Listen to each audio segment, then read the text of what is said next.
Hi everyone, my name is Tina Rahimi. I'm 27 years old and I'm going to the Olympic Games for boxing for Team Australia. Guess who's qualified for Paris? We're going to Paris!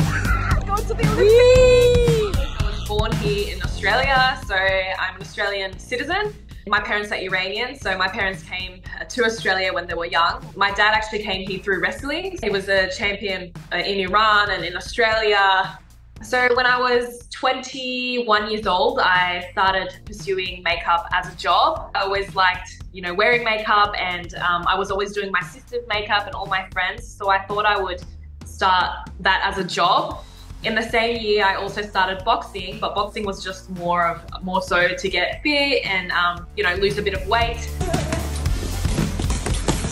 And I just became really obsessed with it.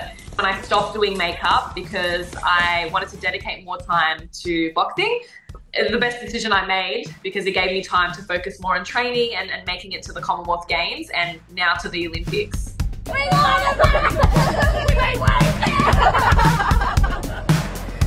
think the most challenging part for me was being different. I feel like I don't look or I don't dress like everyone else. So when I am wearing the hijab, it gets really, really hot. I can't just wear a singlet or I can't just wear my shorts because that's, I choose to wear the hijab. So there's a feeling of satisfaction, and it just feels, that it doesn't matter what you're wearing at the end of the day. It's, the result speaks for itself. Like, even though I was hot, even though it was really humid and I was sweating, I still became an Olympian, and I didn't let that challenge affect me from qualifying. Olympics is in France in July. It's not something that I'm going to just take easy. It's something that I'll be training extremely hard for. I know that I will be standing on the podium. Yeah, I'm really excited.